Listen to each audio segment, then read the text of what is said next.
기도하겠습니다. 이제 하나님의 말씀을 함께 나눕니다. 말씀을 전하는 종이 부족하오나니 십자가 뒤에 온전히 감추시고 말씀을 통하여 말씀하시는 주만 배옵는 은혜의 시간 되게 하여 주옵소서. 무엇보다도 우리를 지극하시는 하나님의 사랑 더욱 알아 우리도 더욱 하나님을 사랑하며 더욱더 하나님의 뜻을 받들어 섬겨가며 더 구주 되시는 예수님 한 분으로 만족하며 살아가는 은혜 있게 하여 주옵소서. 예수님 이름으로 기도하옵나이다. 아멘. 여름 말씀 사역이 시작되었습니다. 오늘까지 여름 성경학교가 진행되고요. 이어서 28일부터 중고등부 수련회, 8월 4일부터 청년 수련회가 이어집니다. 계속되는 여름 말씀 사역에 관심 가져주시고 위에서 기도해 주시기 바랍니다. 말씀 사역의 현장에 있다 보면 여러분의 기도가 얼마나 큰 도움이 되는지 발견하게 됩니다. 이런 여름 성경학교를 앞두면 먼저 항상 자체 교사 강습회를 합니다. 이때 제가 교사분들을 위해 한 타임 강의를 맡게 됩니다. 이번 강의를 하면서 제가 교사분들에게 질문 하나를 던졌습니다. 그 질문을 성도님들에게도 동일하게 던지며 오늘 말씀을 전하려고 합니다. 요즘 계속되는 이상 기온과 우크라이나 전쟁으로 사람들의 위기의식이 아주 팽배해 있습니다. 그래서 한간에 큰 인기를 끌고 있는 게 생존 배낭입니다. 재난 가방이라기도 하지요. 저렇게 생겼습니다. 방송실 한번 띄워주시면 감사하겠습니다. 어떤 위기적 상황이 발생해도요, 저 가방만 있으면 위기의 순간을 어느 정도까지는 대처할 수 있게끔 해주는 그런 가방입니다.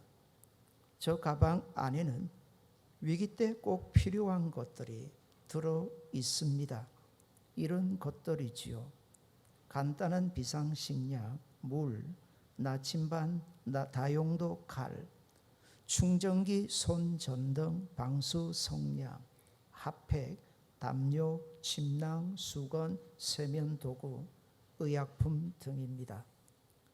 이제 물을 텐데요. 그날 강의에 참여하셨던 교사분들은 답을 안 하셔도 되겠습니다. 묻습니다. 제가 지금 언급해 드린 것 외에 저 배낭에 꼭 들어가야 될 하나가 더 있다면 여러분은 무엇을 추가하시겠습니까? 내게는 진짜 필요한 건데 혹 빠진 거 하나 추가하신다면 무엇이겠습니까? 찬양대 여러분, 무엇이겠습니까? 제가 교사분들에게 이 질문을 던지며 이렇게 말을 했습니다. 이 답을 맞추시는 분에게는 1만 원짜리 문화상품권을 드리겠습니다. 그랬더니 한 분 집사님이 손을 번쩍 드시며 답을 크게 하셨는데 정답이 아니었습니다.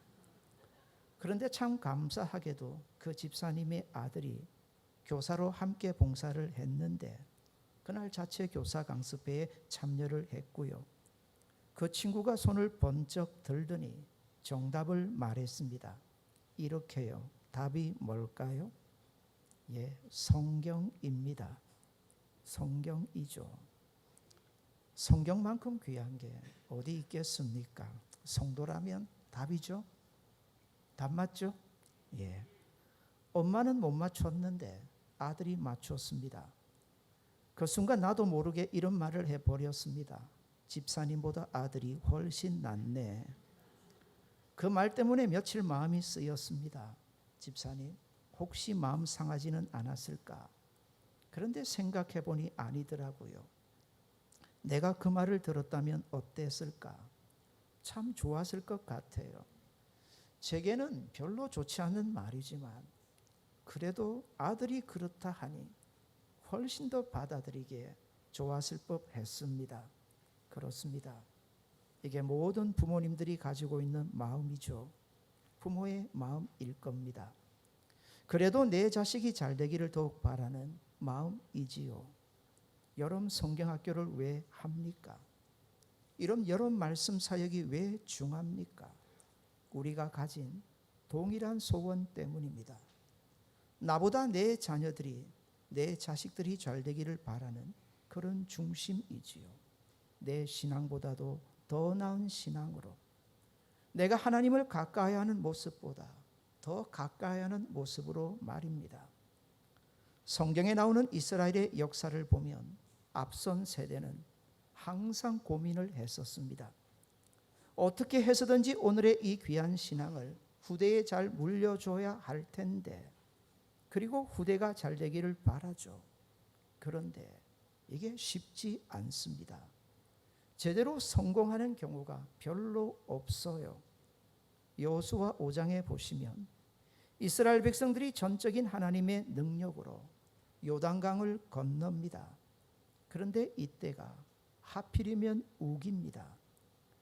요단강은 우기와 건기에 따라서 많은 차이가 납니다. 건기가 되면 겨우 시냇가처럼 바뀌어요.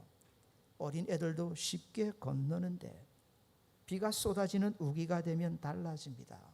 폭이 넓어지는데 수 킬로미터에 해당할 정도로 엄청 넓어집니다. 이때는 누구도 쉽게 건너지 못합니다. 한 번도 이런 강을 본 적이 없죠. 40년간 광야 생활을 하면서 도대체 이런 강을 어떻게 건너요? 하나님이 실수하신 건가요? 하나님이 가나안 땅에 잘 그걸 몰라서 건기가 아니라 우기에 이스라엘 백성을 여기까지 인도하셨던 걸까요? 아닙니다. 전능하신 하나님이신데 이건 아주 의도적이죠. 그 백성으로 하여금 오직 하나님만 붙잡고 살게 하기 위함입니다. 오직 하나님께만 붙어 사는 그런 이스라엘 백성이 되기를 바라셨죠. 그 강을 건너게 하시는 위대하신 하나님을 보며 하나님만을 경외하는 백성으로 말입니다. 아니나 다를까, 건너고 나서 그 백성들이 얼마나 좋아합니까? 분명 노래하고 분명 찬양합니다. 이제는 하나님만 바라보며 살리라. 오직 하나님만. 그렇게 그 백성들이 노래하고 찬양하는데 하나님은 그 백성을 믿지 아니하셨습니다. 그래서 어떻게 하시던가요? 그 갈라진 요단강의 중심에서 돌을 가져오게 하셨습니다. 그리고 그것으로 기념비를 세우게 하셨던 거죠. 결코 하나님의 도우심을 잊지 않도록 말입니다. 바로 변하지 않는 그 돌을 통해서 말입니다. 오늘의 그 변하지 않는 돌이 우리에게도 역시 있다는 것 아십니까? 그게 바로 하나님의 말씀입니다. 돌과 같이 결코 변하지 아니하는 하나님의 말씀이죠. 그렇습니다. 오늘 우리 세대가 다음 세대에 해줘야 될 작업이 있다면 신앙 제대로 물려주는 겁니다. 하나님 중심, 말씀 중심, 교회 중심의 신앙이지요. 특별히 말씀 중심의 신앙입니다.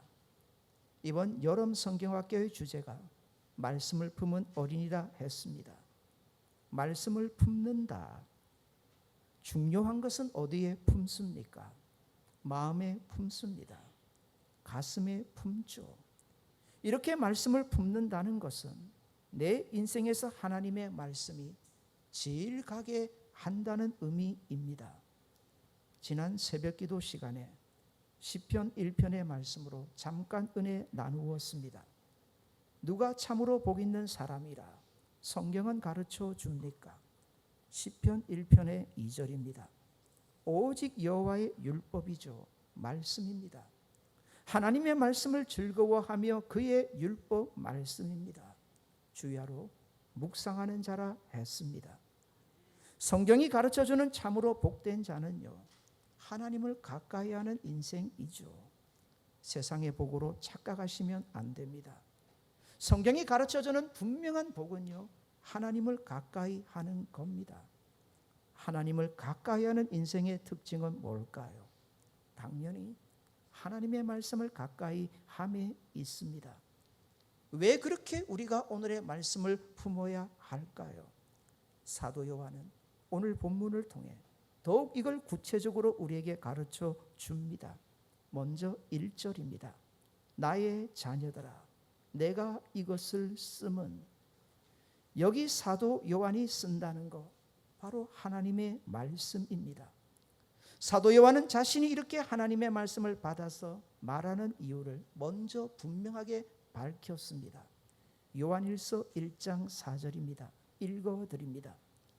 이것을 우리가 쓰면 우리의 기쁨이 충만하게 하려 함이라. 내 안에 있는 기쁨이, 이렇게 하나님의 말씀을 서로 나누는 중에 너희에게도 있기를 원한다. 충만하게 되기를 원한다.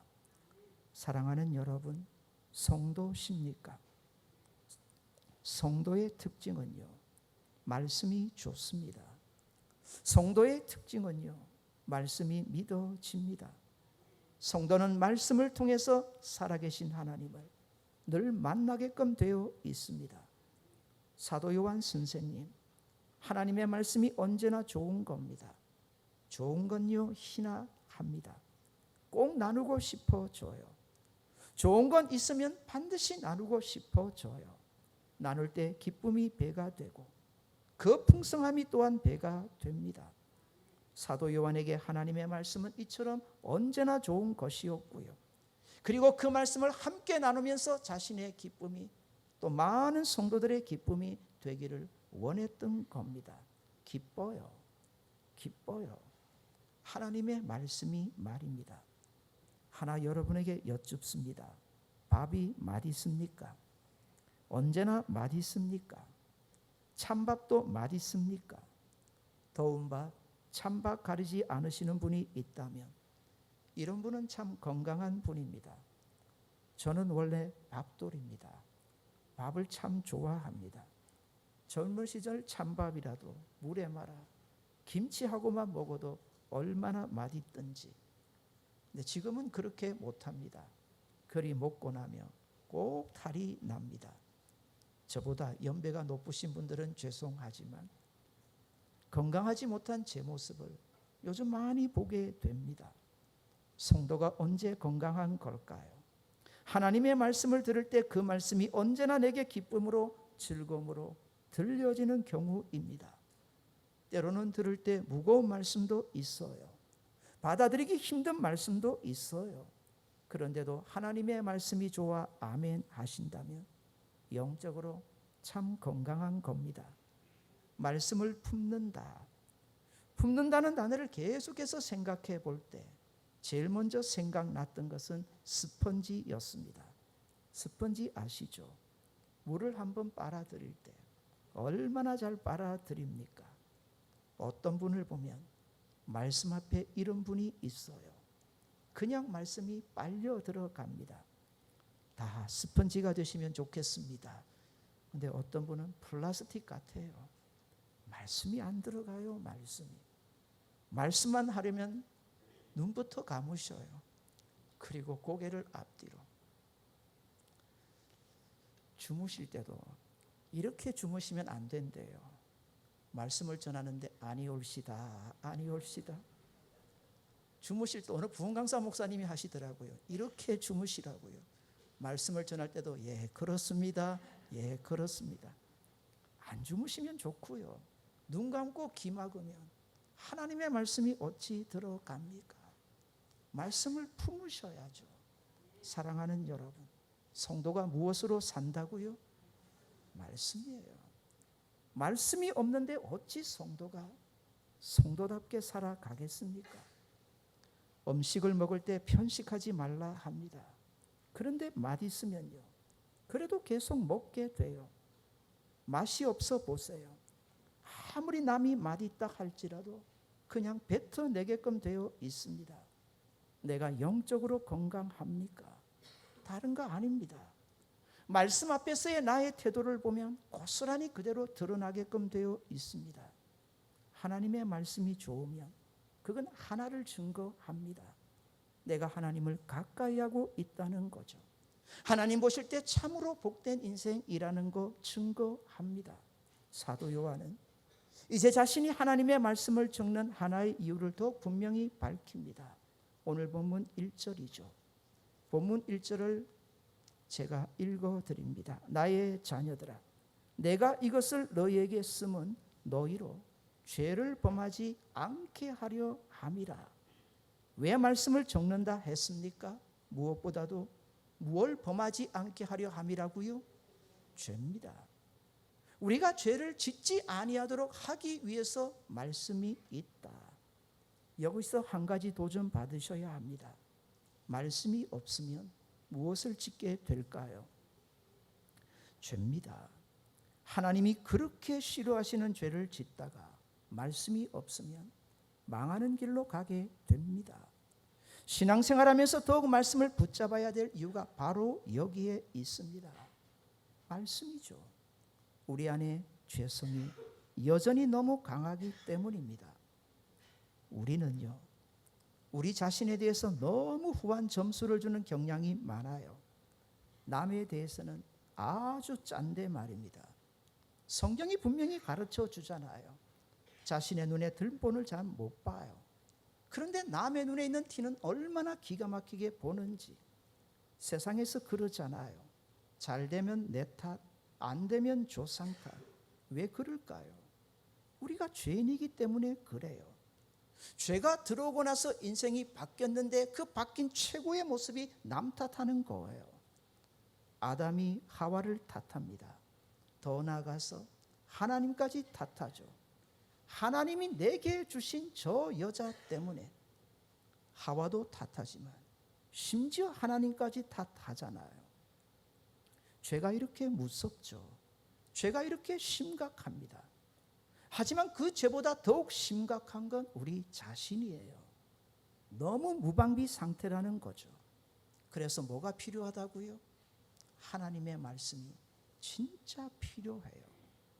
내가 얼마나 죄로 인해 심각한지를 알아야 하니까요. 제가 며칠 동안 밥을 먹지 못했던 적 있습니다. 아파서 그랬던 거 아니에요. 중학교에 들어가서 생물 시간입니다. 선생님이 처음으로 현미경으로 제 손을 보여주는데 얼마나 균들이 많든지 얼마나 더럽든지 씻고 나서도 그렇더라고요. 나는 깨끗하다고 생각했는데 얼마나 그렇던지 며칠 동안 손만 씻고요. 제대로 먹지 못했던 경험이 있습니다. 내가 더럽다는 걸 알아야 죄를 짓지 아니할 것 아닙니까? 죄가 죄인지도 모르는데 어찌 죄를 짓지 않겠습니까? 우리는 말씀이 없으면 반드시 방자에게 행하게 됩니다. 죄를 모르니까는요. 훨씬 더 죄를 짓게 된다는 겁니다. 그래서 사도 요한은 먼저 분명히 밝힙니다. 내가 이것을 하나님의 말씀이죠. 우리에게 쓰는 까닭은 우리가 하나님 앞에서 얼마나 죄인인지를 분명히 알게 하기 위함이다. 시편 1편을 다시 생각해 볼게요. 누가 복된 인생인지를 가르쳐 주잖아요. 참 놀라운 게 있어요. 분명히 복 있는 사람 얘기를 하는데 먼저 복 없는 사람 얘기를 하세요. 볼까요? 시편 1편의 1절입니다. 복 있는 사람은 악인들의 꾀를 따르지 아니하며 죄인들의 길에 서지 아니하며 오만한 자들의 자리에 앉지 아니하며. 복 있는 사람 얘기를 한다고 하시면서 먼저 복 없는 사람 얘기를 합니다. 왜일까요? 왜 이렇게 말씀할까요? 우리가 복 있는 사람보다 복 없는 사람이 될 경향이 가능성이 훨씬 농후하기 때문입니다. 우리 안에 있는 죄성 때문에 그런 거예요. 우리 안에 있는 죄성 때문에. 가만히 있으면 성도라고 복 있는 사람 될까요? 가만 내버려두면 누구든지 복 없는 사람의 길을 가기가 너무 쉽다는 거죠. 볼까요? 꾀, 길, 자리. 악인들의 꾀라 했어요. 죄인들의 길이라 했고요. 오만한 자들의 자리라고 했어요. 이 세 단어가 무엇과 깊은 관련이 있을까요? 전부 하나님의 말씀이에요. 꾀는요, 내 생각입니다. 하나님의 말씀보다 언제나 내 생각이 우선하는 거죠. 길은요, 내 방식이에요. 내 식입니다. 내 방법이죠. 하나님이 가르쳐 주시는 식과 길보다도 내 길을 내가 주장하는 그 방법을 우선하게 되는 거죠. 자, 자리 생각해 볼까요? 흔히 자리 깐다 하죠. 자리 편다 말합니다. 이건 하나님의 말씀 앞에 우리의 태도가 훨씬 더 완고해진 거고요, 강팍해진 경우라 보시면 됩니다. 사랑하는 여러분, 내 안에 이런 죄성이 여전히 있다는 것을 알면 오늘의 하나님의 말씀이 내게 얼마나 필요한지, 왜 우리가 그렇게 하나님의 말씀을 품어야 하는지를 제대로 가르쳐 주는 거죠. 옛날 어르신들이 곧잘 하는 말, 이런 말이셨어요. 내버려 두면 그냥 잘 자란다. 그냥 잘 자라는 법 없어요. 그거 하나님의 은혜였습니다. 그냥 잘 자라는 법은 없어요. 공부 잘하는 방법이 그냥 될까요? 어떤 친구는 머리가 참 좋아서, 아니더라고요. 그 나름대로 얼마나 열심히 하는지 몰라요. 공부도 그런데 그냥 되는 법이 없는데, 우리가 하나님의 백성으로 잘 사는 길 그냥 없습니다. 하나님의 말씀이 오늘의 내게 얼마나 필요한지 내가 죄인임을 알기에 그 말씀을 더욱 신실하게 붙잡아야 한다는 겁니다. 그렇습니다. 신앙생활 먼저 사도 요한이 가르쳐 줍니다. 이렇게 죄와 씨름하는 거예요.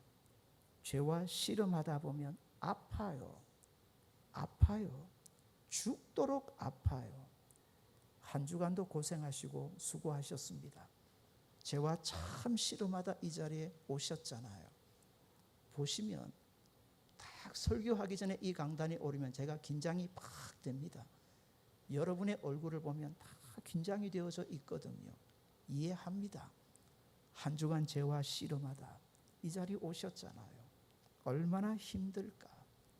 그런데 말씀 듣고 예배 마치고 주님 만나고 나가실 때 여러분의 표정은 달라요.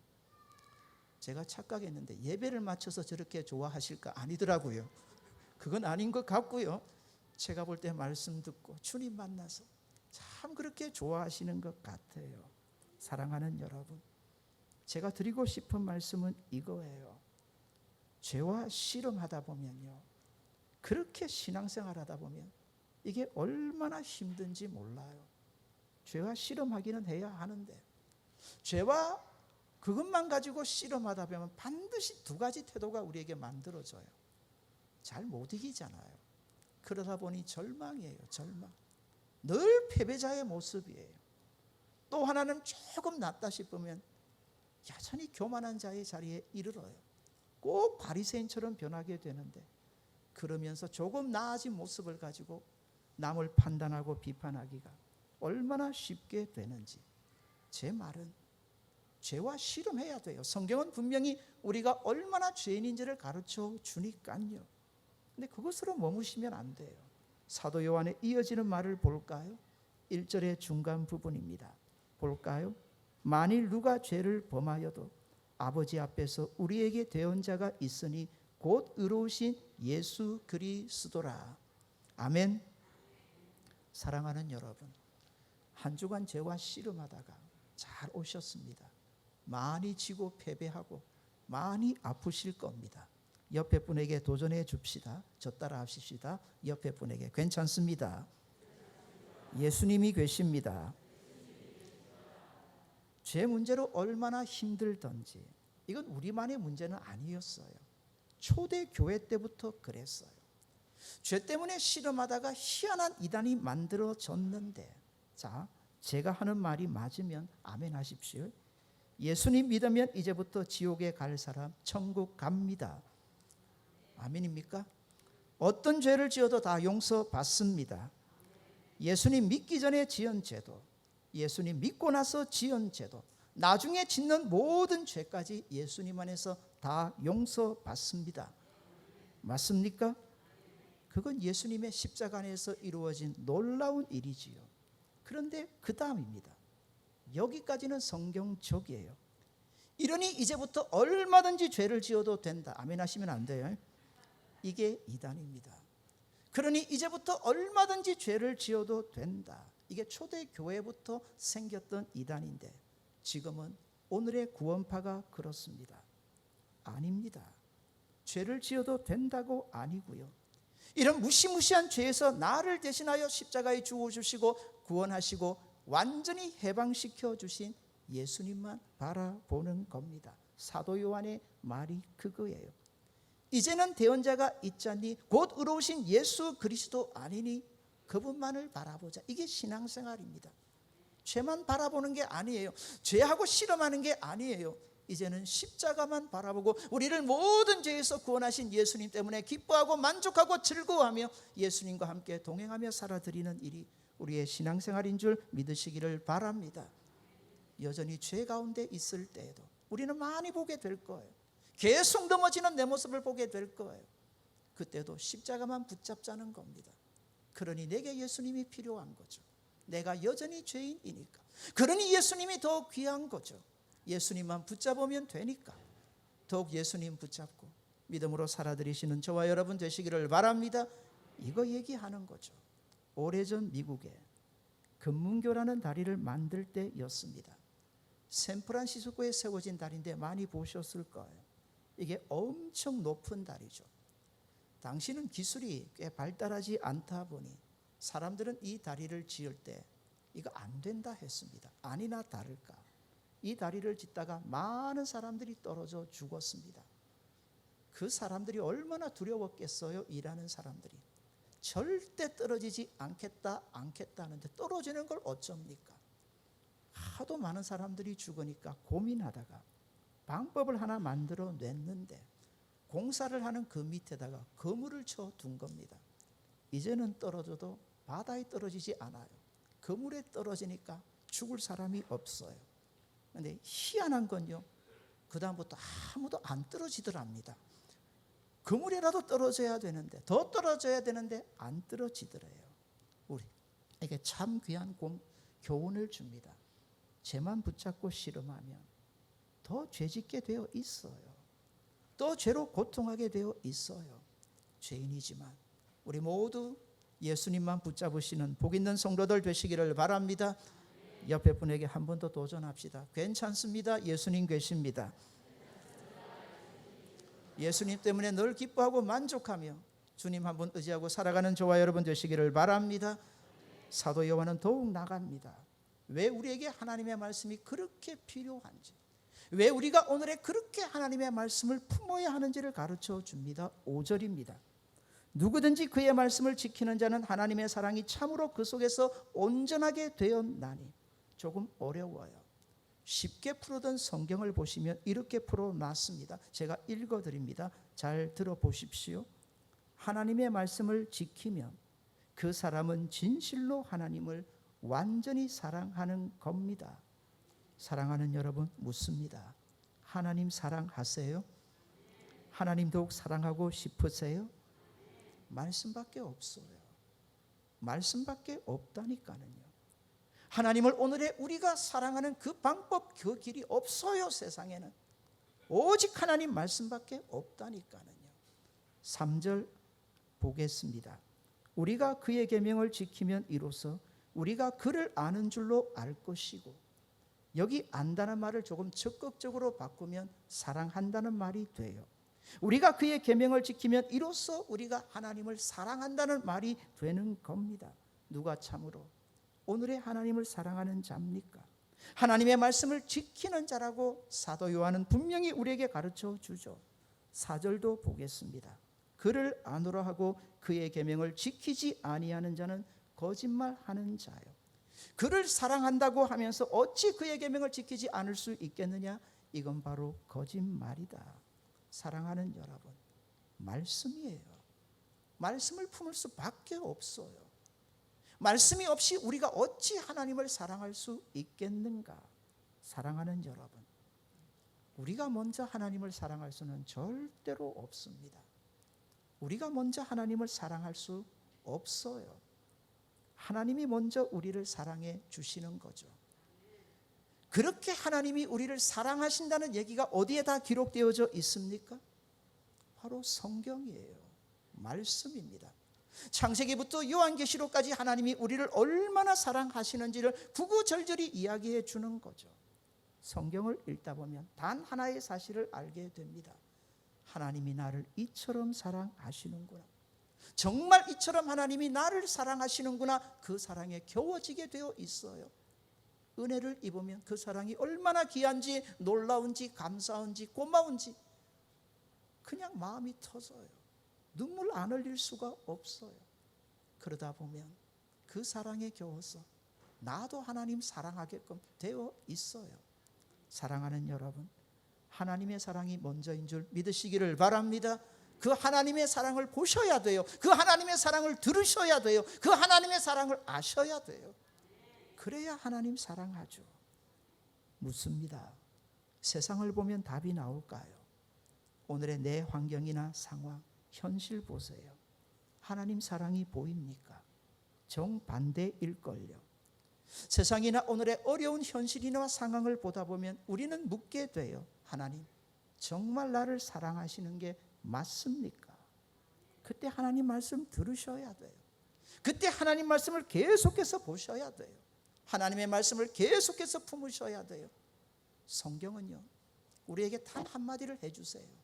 그래도 나는 너를 사랑한단다. 우리가 그렇게 끔찍한 죄인일지라도 여전히 하나님은 말씀하세요. 우리를 사랑하신다고 말입니다. 그 사랑하시는 하나님을 오직 한 곳이죠. 성경이에요. 성경에서 만나고요. 우리도 그 사랑에 겨워 은혜 입으면 하나님을 더욱 사랑하는 자로, 복 있는 사람으로 이 땅을 살아가게 되는 줄 믿습니다. 이러니 어찌 성경을 품지 않을 수 있겠어요. 사랑하는 여러분, 하나님의 말씀 더욱 가까이 하시고 하나님의 사랑에 더욱 겨워져서 우리도 더욱 하나님을 사랑하며 복되게 살아가시는 성도들 되시기를 바랍니다. 이제 성경 한 구절 읽고 말씀 마치도록 하겠습니다. 요한복음 14장 21절인데요. 우리 다 같이 읽도록 하겠습니다. 나의 계명을 가지고 지키는 자라야 나를 사랑하는 자니 나를 사랑하는 자는 내 아버지께 사랑을 받을 것이요 나도 그를 사랑하여 그에게 나를 나타내리라. 아멘. 기도하겠습니다. 사랑하는 여러분, 왜 말씀을